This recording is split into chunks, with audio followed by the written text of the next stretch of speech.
தேவர் மகன் படத்தில் ஒரு சின்ன பாட்டு சான்ஸ் கொடுத்தாரு. கோடம்பாக்கத்துக்கு கூட்டிகிட்டு போகிறேன். வண்டியில் சீட்டில் உட்காந்துக்கிட்டு போற்றி பாடடி பொண்ணை ரிஹர்சல் பண்ணிக்கிட்டே இருக்கோம்.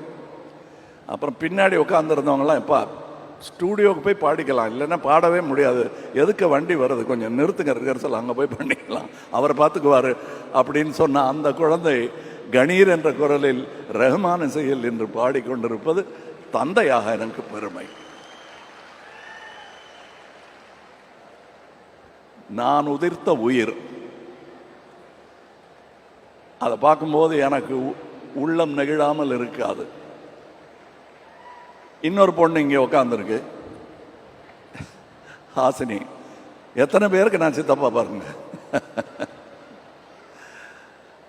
அஞ்சலி படத்தில் ஆடின குழந்தைகள்லாம் இன்னைக்கு சவுண்ட் இன்ஜினியராக வந்திருப்பான். நான் சும்மா விளையாட்டுக்கு ஒரு படத்தில் சொன்னேன், சதி லீலாவதிங்கிற படத்தில் என்னை தாண்டி குதிச்சு ஓடுவார், அப்போ பெரிய இன்ஜினியராக வருவான் போல் இருக்கு அப்படின்பேன். நான் வந்துட்டாரு. அது டயலாக் வாழ்த்தா மாறிடுச்சு, வாழ்க.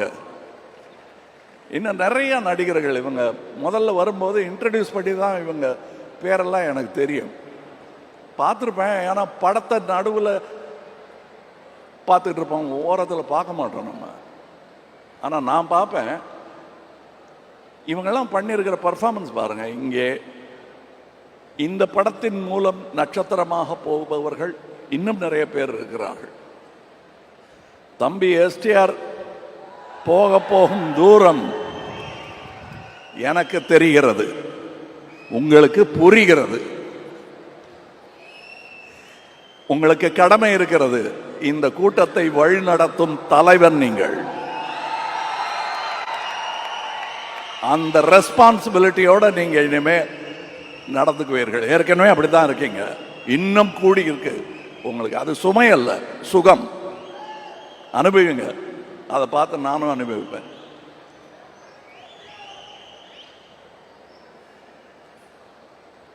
த்ரிஷா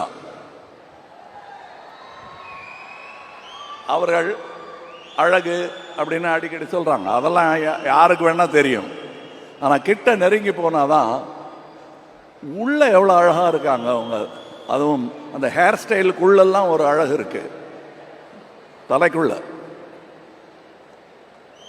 அவங்களுக்கு தலைகணம் என்பது பொன்னியின் செல்வன் ஹேர் ஸ்டைல்ல இருந்து வந்திருந்தா உண்டே தவிர அவங்களுக்கு தனியாக அது கிடையாது.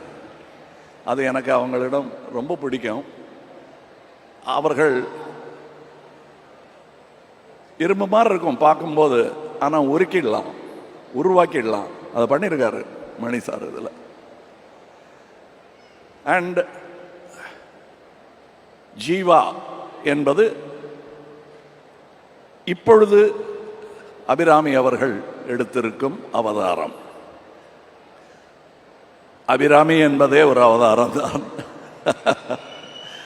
குணா படம் பார்த்துட்டு ரசிகையாக மாறி தன் பெயரை மாற்றிக்கொண்டார். நன்றி. அவங்க இந்த படத்தில் பண்ணியிருக்கிற பர்ஃபார்மன்ஸை டப்பிங் போது நான் பார்த்துட்டு ஏன் டைலாக் விட்டுருவேன். அது நான் விரும்மாண்டிலேயே நடந்திருக்கு. அதில் நான் டைரக்டருங்கிறதுனால ரொம்ப பராக்கு பார்க்க முடியாது. அதனால் நான் ரஷ் பார்க்கும்போது தான் அங்கே ஆவிட தட்டி தட்டி சொல்லுவேன், என்ன பண்ணியிருக்காங்கன்னு ஒருமையில் தான் பேசுவேன். சந்தோஷத்தில் அப்படி வந்துடும் ரசிகனுக்கு. அற்புதமான நடிகை, வெல்கம் பேக்னு சொன்னாங்கல்ல. You left, we never left you. Ashok Selvan, நான் நாசர்கிட்ட சொல்லிட்டு இருந்தேன், அவர் நெகிழ்ந்துட்டார் இவரை பாராட்டும் போது.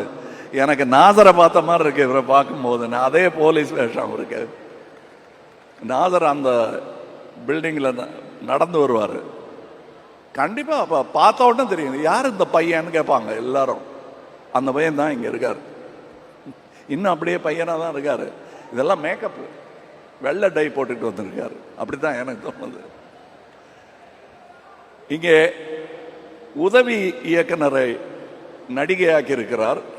நட்சத்திரமாவதற்கான எல்லா வாய்ப்புகளும் இருக்கிறது சஞ்சனா. அப்புறம் வேற என்ன, யார் நிறைய பேர் இருக்காங்க கலைஞர்கள். இதில் நான் விட்டுறக்கூடாது, அதே நேரத்தில் நான் போர் அடிக்கவும் கூடாது உங்களை. இதில் அடிங்கிறங்கிற நான் அடிச்சிடுவேன் அப்புறம்